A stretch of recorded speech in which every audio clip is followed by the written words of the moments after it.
Welcome to Real Flix Reviews, like a book club for people hate reading. This week's our theater picks. We picked the movie Guardians of the Galaxy, made in 2014, and we do Band of Brothers Episode 9. And we bring you movie news at the end of the program. This week we have Jonathan Charney, James Stevens, Ryan Preston, and the old guys here. Again.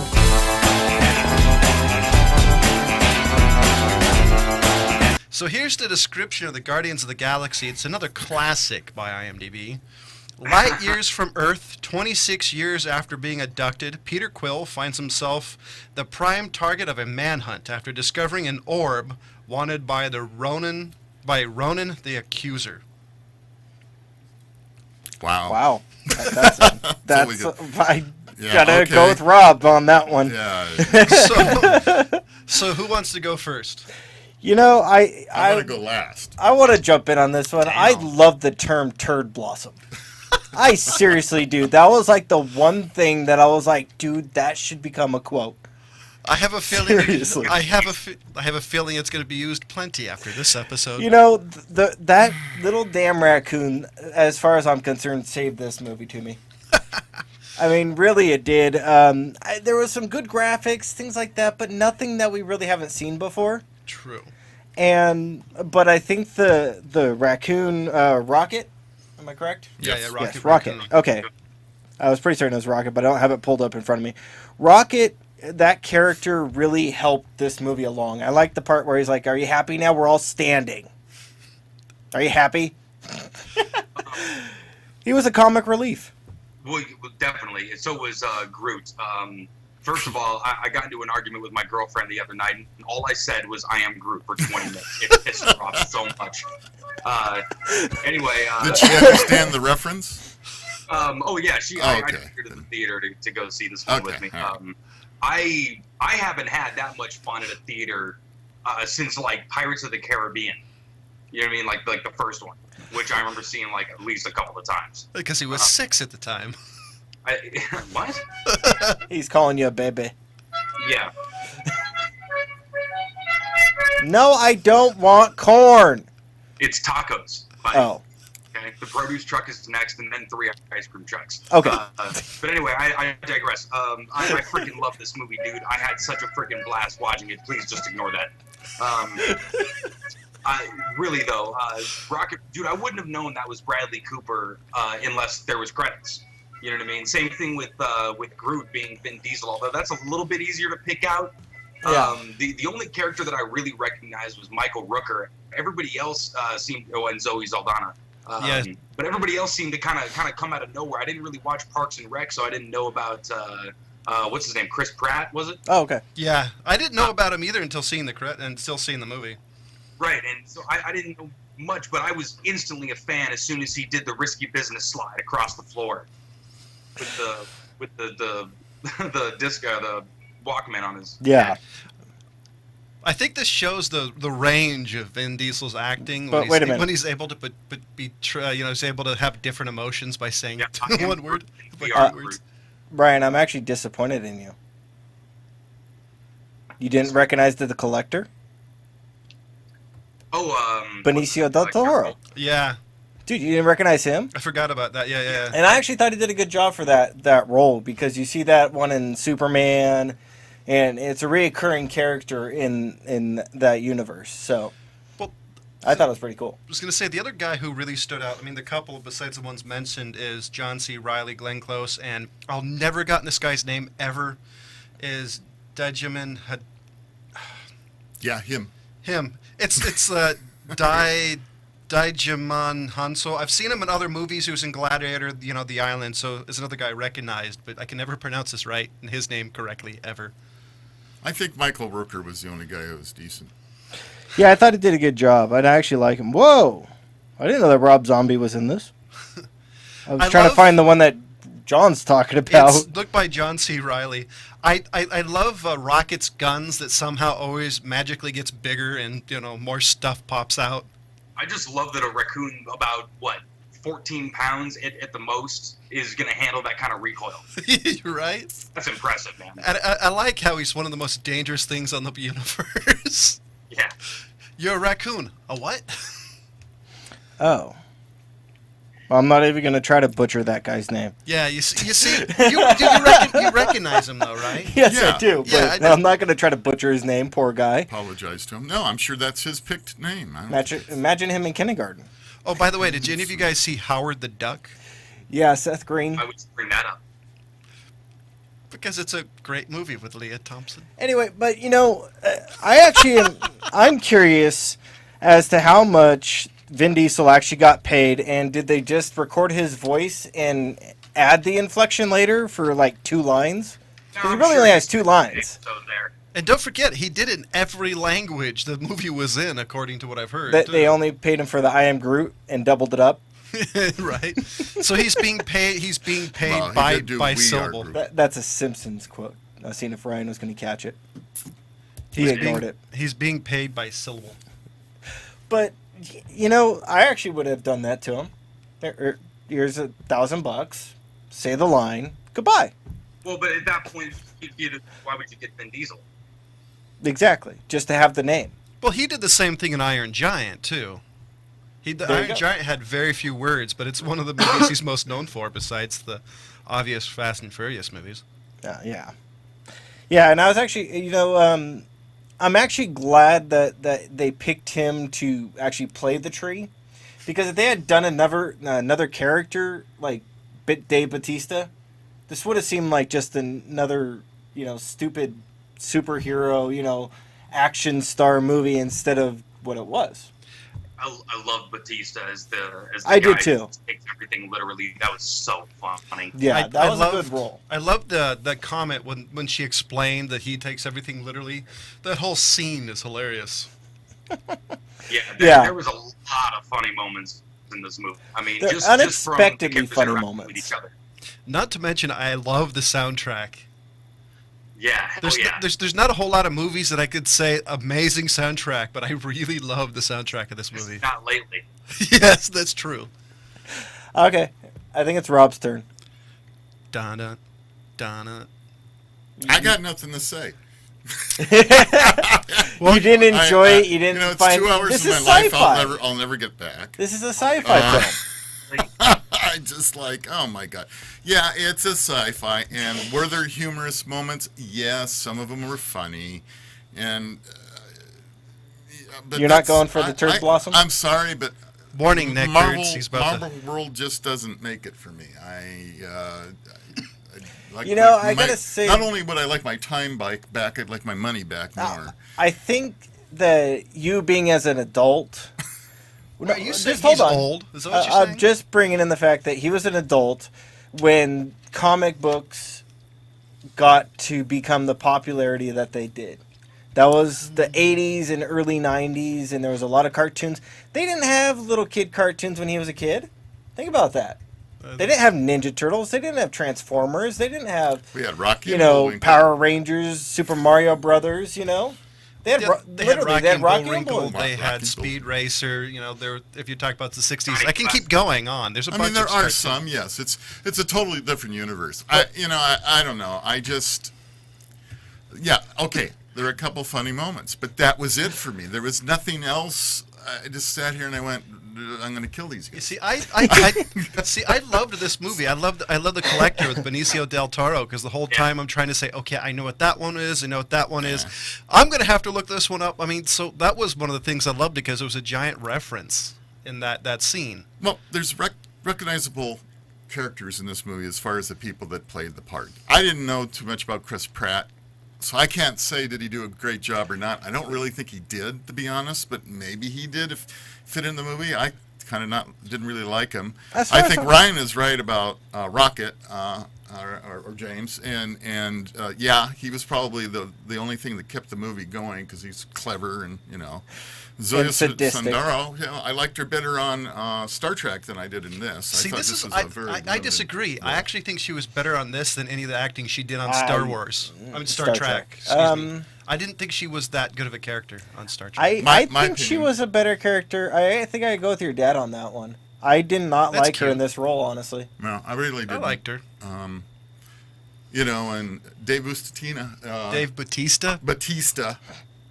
He's not a wrestling fan. Come on. Yeah, pro wrestler. What I really liked about him, so I'm trying to find things that I liked. I really liked the way they did his skin, and yes, obviously he's a big guy already to begin with, but that was kind of neat. I looked at that and I wonder how they applied that. A lot of time in this chair. Yeah, it was done very well. I liked that a lot. I do want to say when you talk Michael about Dave, Rooker, of course, is hilarious. I just absolutely loved him. He was great. I do want to say one thing though. When it comes to acting, I think Dave Bautista's acting was probably the worst one in the movie, and he was one of the more entertaining characters because he took everything literally. But I just thought his acting was bad, very stiff. Well, his acting has always been bad. He's a pro wrestler, I think dude. that was supposed to be what he was like. Yeah, I So kind it of was think. supposed to be that bad. Yeah, I kind of think that he was. Yeah, I think they got exactly what they wanted out of Batista. And Yeah. remember, this is a movie, so it's not like they're filming this shit on film anymore. In the age of digital, you can redo shit 150 times to get exactly what you want. So when I see something like this that really fits the tone so well with all of the characters, I'd find it hard to believe that he didn't, get really exactly what he wanted from him. I think that he was supposed to be awkward. I really do, and I think that's what they were going for. I gotta agree with Ryan on this one. Like I said, as I don't expect major acting from a wrestler. I mean, Hulk Hogan proved that to us a long time ago. But The Rock showed otherwise. He's one of the highest-grossing film actors well, today. actually, if you see his role, what was the one that Dwayne Johnson played the gay guy? It was the... Be Cool. Be Cool, thank you. To Get Shorty, which was but Dwayne Johnson did a fantastic role in that movie. He actually played that character amazingly. But he's a wrestler. But I think that they got what they wanted out of Batista. I think they wanted an awkward, musclehead, dumb, taking everything seriously character, and that's what he did. To me. Yeah, okay. So. That makes a lot of sense. And if you're going to put it that way, then it was kind of like they bought a bad actor. Anyways, but all in all, I can't say that this movie blew me out of the water, but I really can't downplay the movie. I think it was actually one of the better Marvel ones that have come out recently. I think it was better than Captain America: Winter Soldier. And I think it was better than 2 and 3 of the Iron Man movies. I'll give you 3 for sure. Yeah, I was going to give you 3. I can't give you 2. Well, the reason I say that is pretty cool. This movie, I think, to me, was just all fun. I mean, it's a lot of references and other stuff, but I really enjoyed it. The third Iron Man, to me, was kind of like a slog. It was kind of like, is it over yet? The second one kind of had that feeling, but there's still parts I liked. Thor 2, to me, was horrible. Dark World. Oh, my God. And even Captain America 2, it was just kind of like, oh, damn.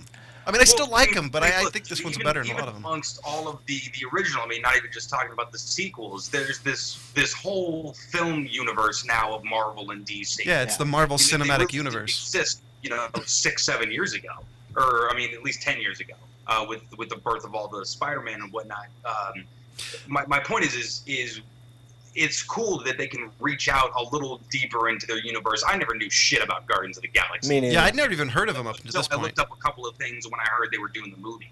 So I really expecting nothing.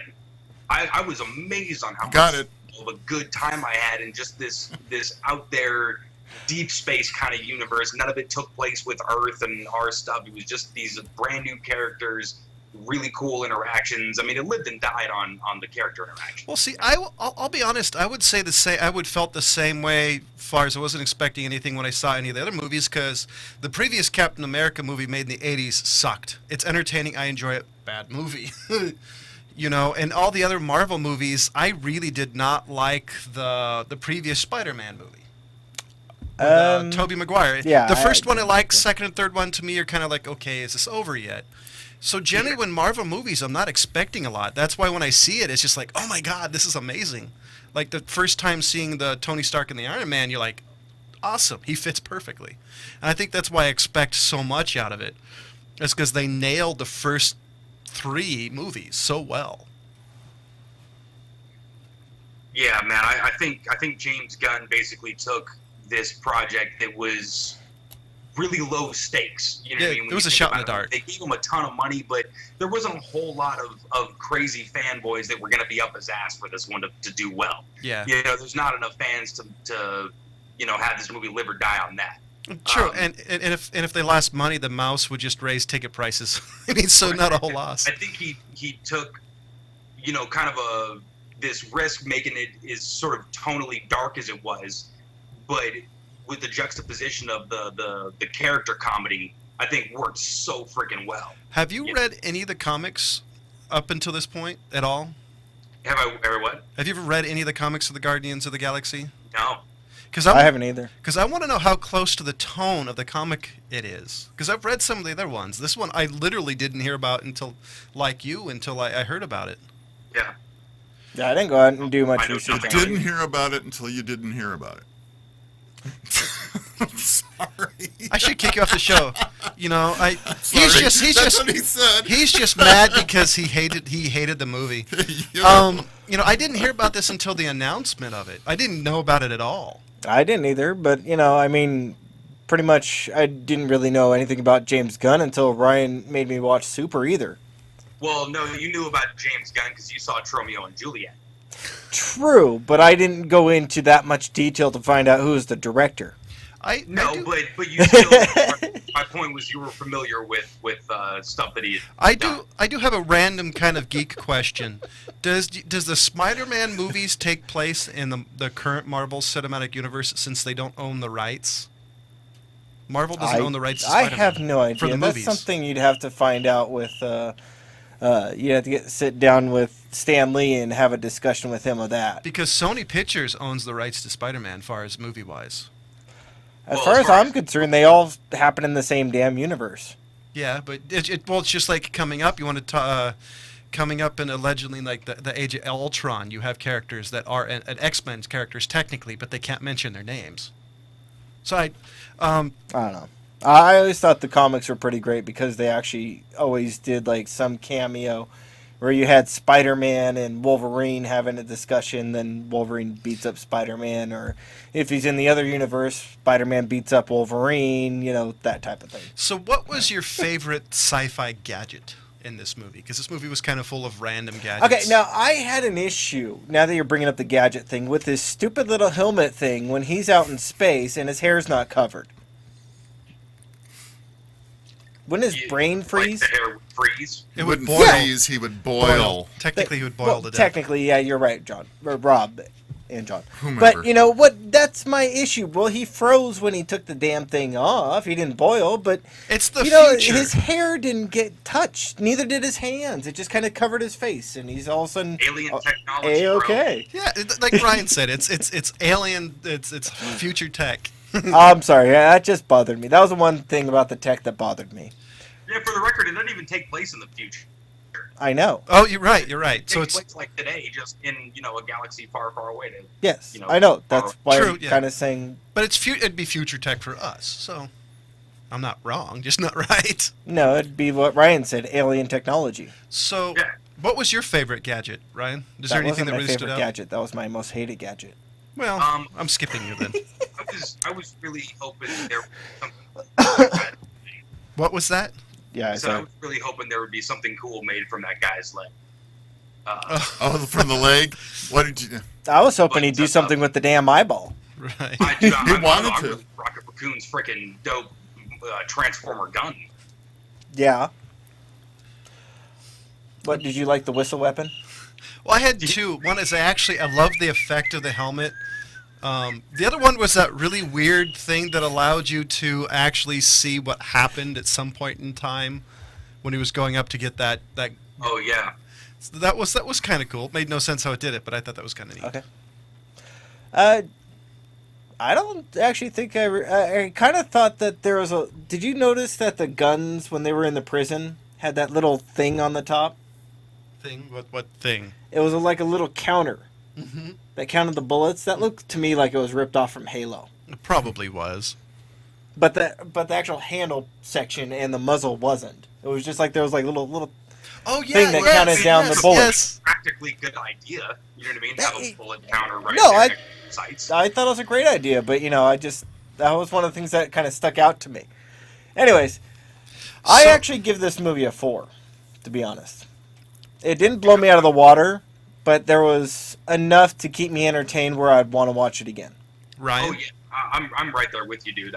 I'm definitely gonna want to see this movie again, and I can't give it this above and beyond 5, but you know, what a bloody fun movie. Yeah, I can't wait to see this one. So again. what do you gave it a 4? Yeah. Yeah.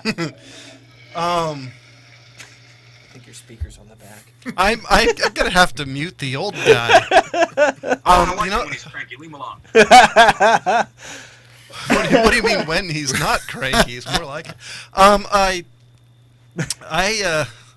got to give it a 4 to 5. I really enjoyed it. I really want to see it again. I really liked this. This is one of the Marvel movies that I've really enjoyed. I do think, however, you're going to see how it does in the sequel, which apparently is scheduled at some point. All right. So, old guy. 2. Oh, okay, I'll be nice. No.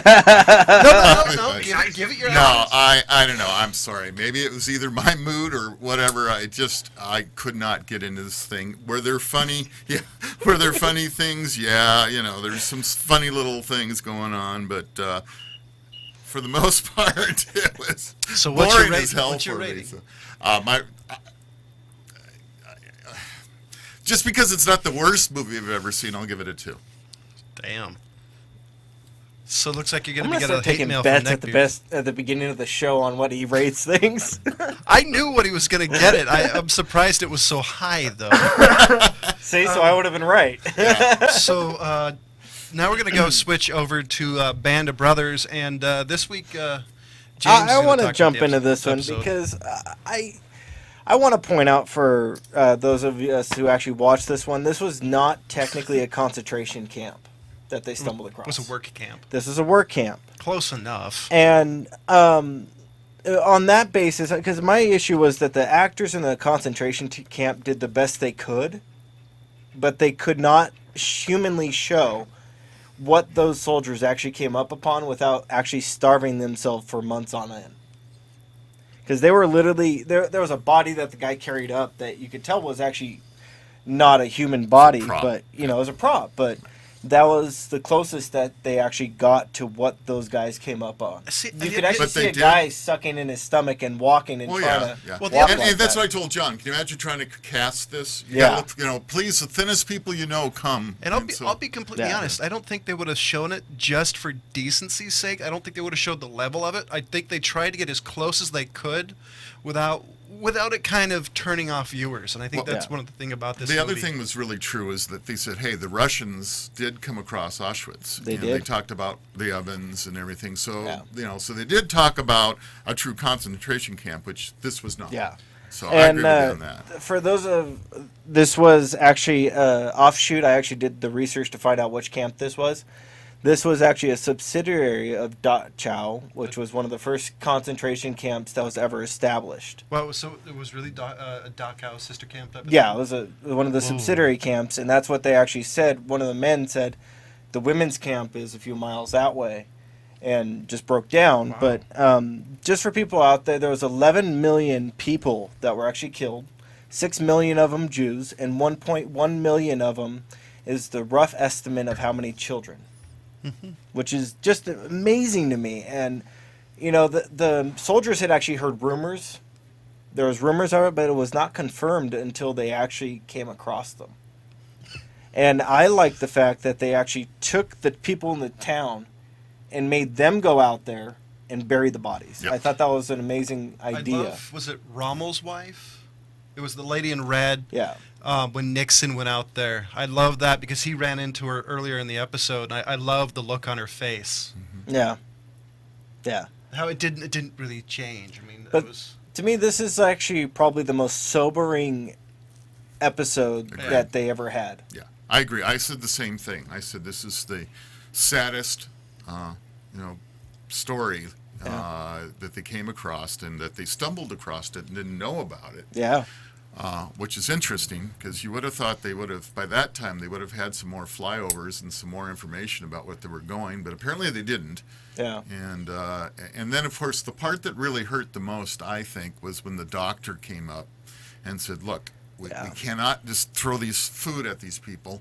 and they're going to get sick and die, and we're going to have to slowly feed them and slowly hydrate them and do it right, and then you're going to have to put them back in the camp. And we're going to have to save the rest of this conversation for our episode talking about Band of Brothers. Don't want to spoil everything for everybody out there, so I want to remind you we do have a Facebook page. Let us know what you think. Do you think we suck? Is there a movie or theme you'd like us to do? Do you want to donate a couple of dollars for the cause? Let us know.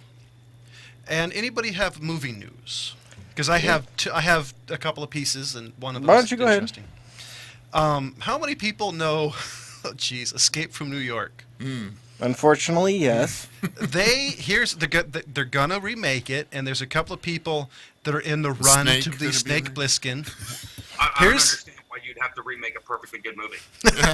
So here it is. One is Charlie Hunnam from the latest movie he did, I think, is Pacific Rim. John Bartholomew, The Walking Dead. I know I'm not getting the last name right. And Dan Stevens from The Guest. We said none of these sources had been picked.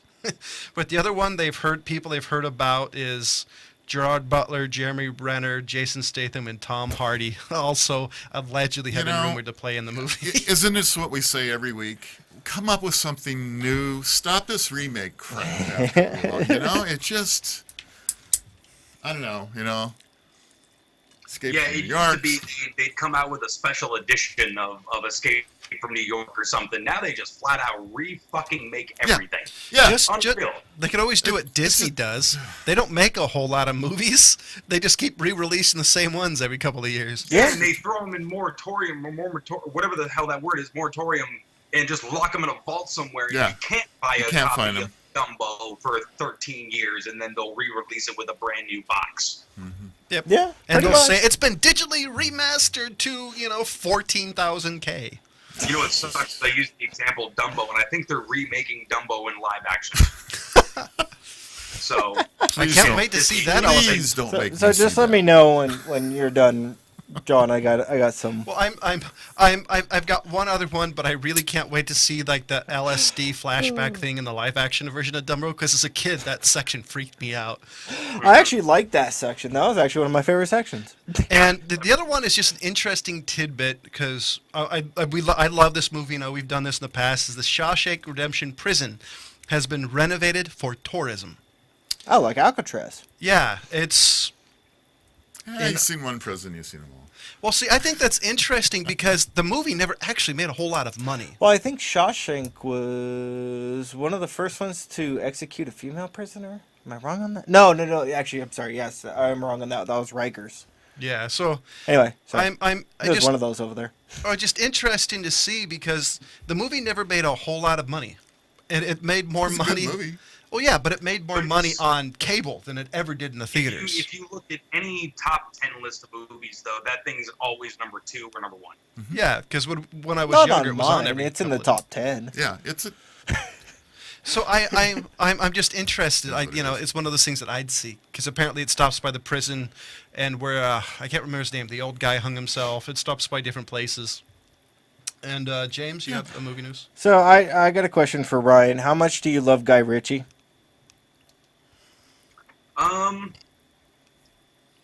Obviously not aside from enough. You got to think second, about it. Sherlock Holmes movie, I love him.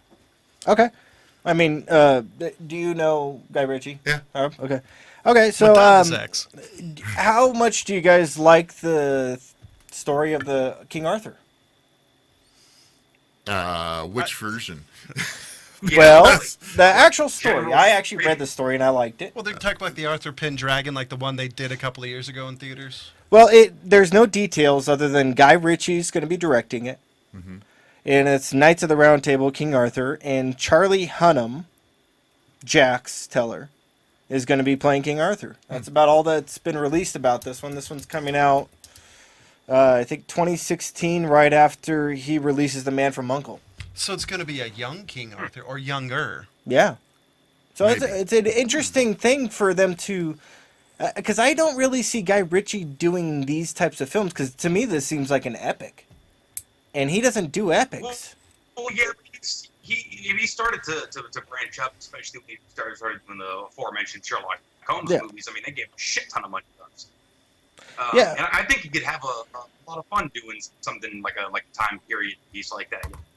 But I don't see anything in his thing where it's like he's done a movie like that. Most of his movies are straight out just action mixed with a bit of fun drama. Who says he can't do this? I'm not saying he can't. I'm just saying you're right. He hasn't. It's not in his book of tricks right now, but maybe after Man from U.N.C.L.E., maybe we'll see more of what he can really do. Yeah, and that's actually an exciting thing for me. That's me too. So my question, is it going to be like King Arthur that came out a couple of years ago? Is it going to be more, like Knights of the Round Table? Well, that was my question too. That hasn't been released yet. To me, it doesn't seem like it's going to be the love story. Well, no, see, that does not seem what this it's is one thing. The one thing Guy Ritchie does is make a cool movie. Well, this is kind of what a lot of action. I think this will be a real action. I could see one of two things. I could see this being the founding of, or kind of it's been kind of started telling the story, because that's a story that really has never been told. It's either boom, King Arthur's an old guy, or he's a mercenary from a faraway guy. I think if they did kind of the founding, maybe a couple of years after it's founded, I think that would be something that would be cool. Well, to me, what this one alludes to, just off the title, is he's going out and finding his knights. That would be awesome. That and would it's be early. That's what I'd hope it is. That'd be good. Then it'd be like a Magnificent Seven of the Knights of the Round Table. Yeah, there you go. Exactly. I think that would be a badass movie. So it'd be another rip-off of a Japanese movie. Sure, Ronin, or Seven Samurai, whatever the hell, I don't care. It sounds cool, actually. So next week we're doing random picks next month, so that's kind of any movies that we really want to pick, and I'm picking the movie that introduced the world to Casper Van Dien as one of my favorite all-time actors, Michael Ironside. Can if you guess before I say? Go ahead. Starship Troopers. Which is an entertaining movie. Yeah. I could get one of the first movies where what was that? You glitched. So it was one of the first movies where Neil Patrick Harris was an adult. Yeah. There you go. Yeah, it just. There you go. And so great. Even has Charlie Sheen's ex, because I could never remember her name, Denise Richards. Oh. Yes. And so it's an entertaining movie. I'm going to say I gave the movie Guardians of the Galaxy a 4 out of 5. Ryan gave it a 4 out of 5. James gave it a 4 out of 5. The grumpy old man gave it a 2 out of 5. Or old guy, excuse me. He was lucky. We're warning you about James Gunn. And next week is Starship Troopers. And episode 10 points yes, thank of you. Band of Brothers. Yeah. And as always, we'll see you next week. Goodbye. Ah.